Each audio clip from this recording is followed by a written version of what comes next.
नमस्कार मित्रांनो, आपली शेती डिजिटल शेती या यूट्यूब चॅनल तुमचे स्वागत आहे। आज बुधवार 29 मे 2024। आज आपण महाराष्ट्रातील हवामानाचा अंदाज घेणार आहोत। त्यापूर्वी तुम्ही जर का चॅनलला नवीन असाल तर आत्ता सबस्क्राईब करून घ्या। आपण या चॅनलवरती असेच रोजच्या हवामानाचा अंदाज देत असतो। चला तर मग आजच्या या व्हिडिओला सुरुवात करूया। मित्रांनो, आज जर का महाराष्ट्रातील हवामानाचा अंदाज घ्यायचा झाले तर आज महाराष्ट्रातील बहुतांश जिल्ह्यामध्ये काही ठिकाणी ढगाळ वातावरणासह पावसाची शक्यता आहे।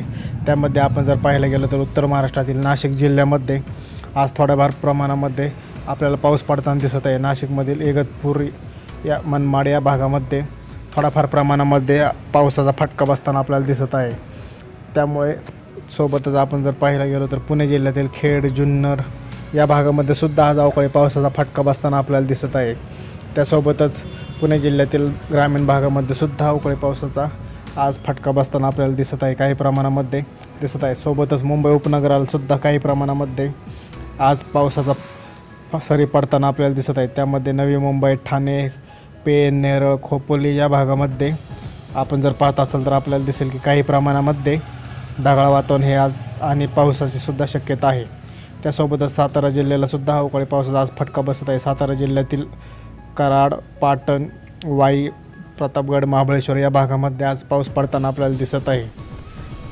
आपण जर स्क्रीनवरती पाहत असाल तर आपल्याला दिसेल की त्यासोबतच कोल्हापूर जिल्ह्यातील काही भागामध्ये सुद्धा ढगाळ वातावरणासह तुरळक प्रमाणामध्ये पाऊस पडण्याची शक्यता हवामान विभागाने दिलेली आहे। त्यासोबतच आपण जर का पाहायला गेलो तर आपल्याला दिसेल की लातूर जिल्ह्यातील उदगीर, देलगूर, निलंगा, औसा या भागामध्ये आपल्याला पाऊस पडताना दिसत आहे। नांदेड जिल्ह्याला सुद्धा ढगाळ वातावरणासह काही ठिकाणी तुरळक प्रमाणामध्ये असा पाऊस पडताना आपल्याला आज दिसत आहे।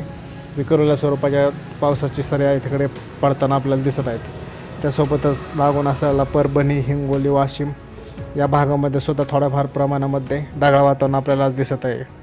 त्याबरोबर चंद्रपूर जिल्ह्यामध्ये सुद्धा जर आपण पाहत असाल तर आपल्याला दिसेल की चंद्रपूर जिल्ह्यामध्ये सुद्धा ढगाळ वातावरण हे आहे।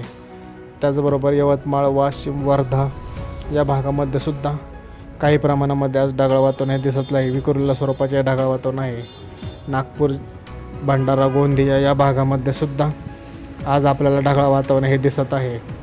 हवामान विभागाने येथे सुद्धा थोड्याफार प्रमाणामध्ये वादळ वाऱ्याची शक्यता सांगितलेली आहे। त्याबरोबरच अकोला जिल्ह्यामध्ये काही प्रमाणामध्ये ढगाळ वातावरणासह थोड्या प्रमाणात पाऊस पडण्याची सुद्धा शक्यता या भागात आहे। त्याबरोबर आपण जर का पाहत असाल तर आपल्याला दिसेल की अमरावती जिल्ह्यात सुद्धा थोड्याफार प्रमाणामध्ये अवकाळी पावसाचा फटका हा बसत आहे। अधिक माहितीसाठी आपल्या चॅनलला आत्ता सबस्क्राईब करून घ्या। धन्यवाद।